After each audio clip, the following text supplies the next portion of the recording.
crying when no one sees us. On the night of May 10th, 1995, the phone at home rang, and what I heard when I picked up the receiver would change my mood in a matter of seconds and erased future summers with my grandparents, with my whole family in Alicante, in one fell swoop. My maternal grandfather, Francisco, with whom I had shared so many summers, with whom I laughed until my stomach hurt, and who waited for us every year at the foot of the platform at the station to receive us without fail, that grandfather, whom I always believed to be incombustible and full of energy and humor, had just left forever that night. His heart failed him. His 85-year-old body could no longer continue, and left us all here, wondering what it would be like to return to that house on Las Palmas 2 Street in Alicante, without finding him there, without hearing his jokes, or without caressing or flattering my grandmother. That house was emptier now. There would no longer be meals all together, uncles, aunts, or cousins, and my grandfather being the inevitable center of the meetings. No one will go out to wait for us on the train every summer anymore. With the death of my grandfather Francisco, a whole era and a stage of my life, of our lives, also died.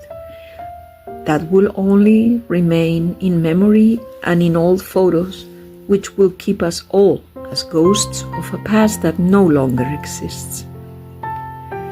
That night I cried. I cried for hours in silence, without wailing or sounds, just big tears streaming down my face, not even bothering to wipe them away. Unlike with my other grandfather, the pain did have an expression in me this time, and God knows that I loved and love both of them equally. But perhaps the difference in my age between the death of one and the other, the fact of perhaps understanding the meaning of death better, or seeing how things and people that you took for granted were always there, disappear and close chapters of the book of your existence, makes us feel the pain of loss more deeply. Perhaps it was the fact that just the year before I had seen him so that he could meet his newly arrived great-granddaughter, Patricia. He showed a deep affection for the girl, kissing and cooing with her. And on the last day, before we left for Zaragoza, my grandfather kissed the girl on her little head in a way he had never kissed another grandchild before. And her eyes filled with tears, and he asked us to take good care of her. When I kissed my grandfather that time before leaving, my soul told me that this would be the last time we would see each other in this world. And so it was. Almost a year later, it all ended. That night, I spent it awake, thinking, reminiscing. I don't remember what the circumstances were, but I was alone with the children, without Carlos. After the first impression and letting my body and soul respond to the morning, I was invaded by a peace that I cannot explain, and I felt accompanied and wrapped all the hours of the night and early morning by immense affection. And I leave it to the reader to give his opinion, but at one point I clearly felt the sensation of someone sitting at the foot of my bed, the weight of a person, but it did not cause any fear in me, quite the contrary. And so another chapter of my life will be closed forever, at least here on earth. Things were also going to change in our present. The stage of lack of work will end the following year for Carlos, when, after several interviews, one bore fruit and returned him to the world of work and also to his usual profession.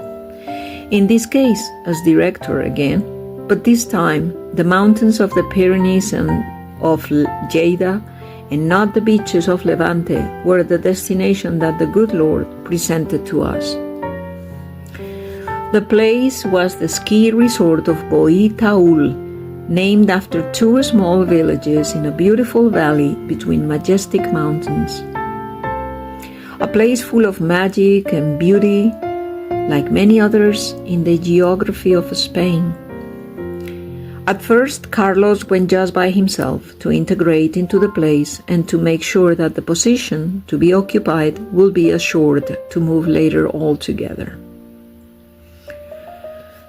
1996 also tore another member of my life and that of my maternal family out of our lives. My uncle Miguel, husband of my aunt Encarna, was my mother's sister. After a long and painful illness, he left us forever, almost a year after my grandfather died. That great family that had given us so much love and so many good times, that family where both my brother and I and my mother breathed freedom and affection every summer, was disintegrating before my eyes, making nothing feel the same anymore. My aunt Encarna was never the same after the death of my uncle, her beloved husband. Sadness took hold of her, and her will to live faded little by little until a galloping cancer took her, following my uncle just 11 years later. On December 6, 2007, curiously on my brother's birthday and on their wedding anniversary. In this life, nothing is a coincidence. I felt very alone when Carlos left for the Catalan Pyrenees to start with his new journey about 300 kilometers from home, facing everything with the children and finding solitude every night. I had to become strong without thinking about whether I could or not.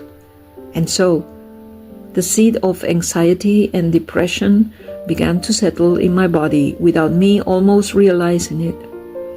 That new job and the new way of life that was supposed to promise economic and family stability was but the beginning of the end for everything that I had believed was going to last forever between Carlos and me. The die was cast.